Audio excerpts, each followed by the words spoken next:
जय श्री राधे, जय बद्री विशाल। स्वागत है आप सभी लोगों का मेरे YouTube चैनल माँ जगतेश्वरी देवी ज्योतिष संस्थान में। मैं ज्योतिषाचार्य शास्त्री प्रवीण चंद सहमाल आपका बहुत बहुत स्वागत, बहुत बहुत आभार करता हूँ अपने YouTube चैनल पर।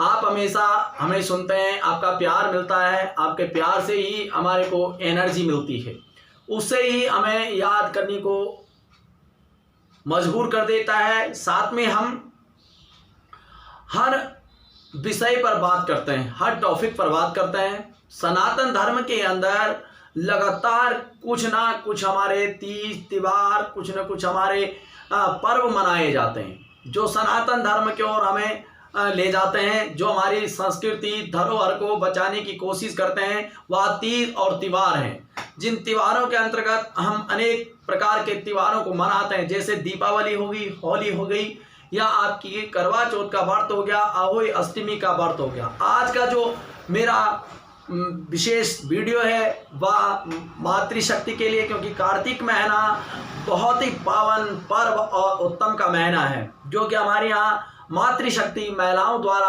अनेक प्रकार के व्रत तीज त्योहार पर यहाँ पर बाजारों में चकाचौंध रहती है। और इस समय अनेक प्रकार की देवी देवताओं का प्रतिप्रभाव रहता है। इस प्रकार कार्तिक के महीने में भगवान विष्णु अपना प्रतिप्रभाव पृथ्वी पर रखते हैं, सत्ता उनके हाथ में है।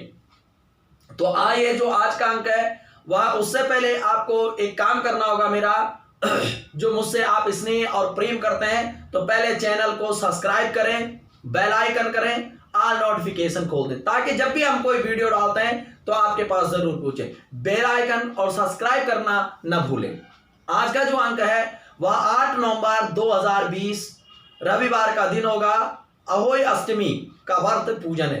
अहोई अष्टमी व्रत की पूजा मातृशक्ति माताओं द्वारा अपने पुत्र की मनोकामना के लिए, अपने पुत्र की लंबी आयु के लिए, आरोग्य और विद्या प्राप्ति के लिए किया जाता है, संतान के लिए किया जाता है। यह व्रत अहोई अष्टमी के दिन रखा जाता है। अष्टमी तिथि होगी और यहाँ पर पूरी पूजा की तैयारी करते हुए सूर्य अस्त से पहले पूजा संपन्न करनी चाहिए। उसके बाद फिर चंद्रमा को अर्घ देकर, बच्चे को कुछ निवाला देकर, बच्चा उस माँ को कुछ निवाला देता है और माँ चंद्रमा को अर्घ देकर फिर व्रत को पारायण करती है। यहाँ पर अहोई अष्टमी की कथा कर देनी चाहिए। साथ में पूजा विधि बता रहा हूँ। आपने सुबह उठकर नित्य स्नान होकर सूर्य उदय से पहले आपको उठना होगा। जब हमारे सूर्य उदय नहीं होते हैं उससे पहले आपको उठना होगा। शुद्ध चित्त भगवान का ध्यान करना होगा, स्नान ध्यान कर, और नए वस्त्र पहनने होंगे, यानी धुले हुए शुद्ध वस्त्र पहनने होंगे, ताकि आपकी मनोवृत्ति भी शुद्ध हो। साथ में सात्विक ढंग से आपने व्रत रखना है। सुबह दीपक ज्योति एक कलश रखना है जहां पर आप पूजा बनाओगे। अहोई अष्टमी माता की तस्वीर लगा देनी है, वहां पर चौकी पर कलश विराजमान कर देना है। कलश में चीनी भी भर सकते हैं आप, और आप उसमें गेहूं भी भर सकते हैं।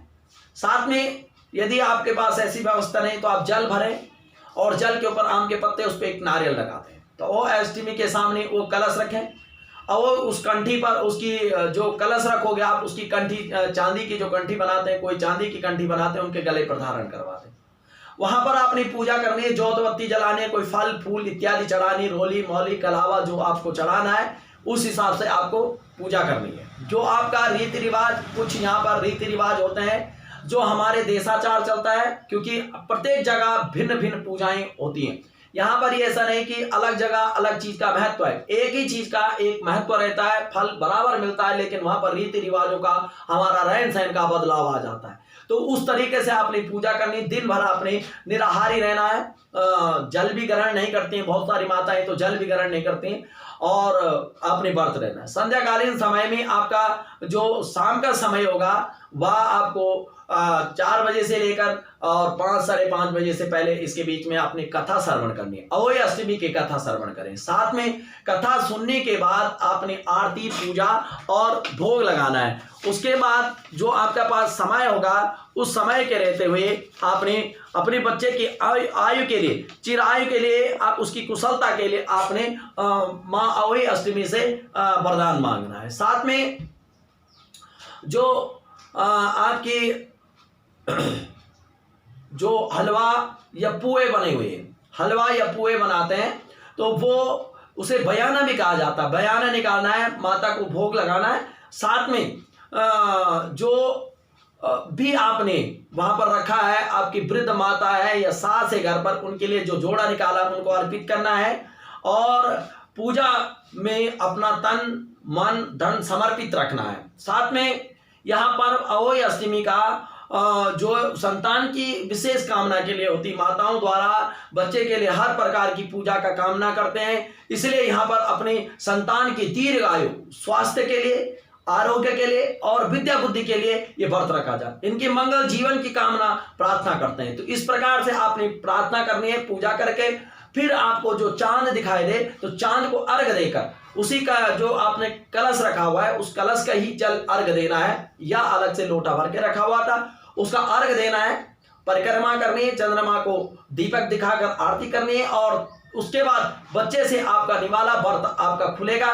पानी पी लें बच्चे के हाथ से या कुछ मिठाई खा लें या फल खा लें, उसके बाद आप व्रत का निवारण कर सकते हैं, व्रत को पारायण कर सकते हैं। इस प्रकार से माताओं को अहोई अष्टमी की बहुत बहुत शुभकामनाएं। आपके बालक, आपकी संतान जो होगी वो दीर्घ जीवी और साथ में उनका उज्जवल भविष्य की कामना सहित मैं कहता हूं कि आपके बेटे विद्यावान, धनवान, गुणवान बने रहें, ताकि आपका वृद्ध का सहारा भी बच्चे बने, आपके परिवार में आपके बच्चे आपका नाम रोशन करें। इन्हीं शुभकामनाओं के साथ मातृशक्तियों से विशेष अनुरोध है कि चैनल को सब्सक्राइब, बेल आइकन अवश्य करें और विशेषकर ध्यान रखें कि उस दिन क्रोध नहीं करना, किसी प्रकार से गुस्सा नहीं करना, शांति से आपने व्रत रखना, क्योंकि तामसिक वृत्ति से अगर हम व्रत रखते हैं तो वह तामसिक वृत्ति का व्रत हमें कभी फल नहीं देना। निंदा निषेधात्मक है, सोना नहीं, आपने व्रत में खुश रहना है किसी भी हालात में। इसलिए भगवान को पत्र, पुष्प, फल कुछ भी अर्पण करो, भगवान को श्रद्धा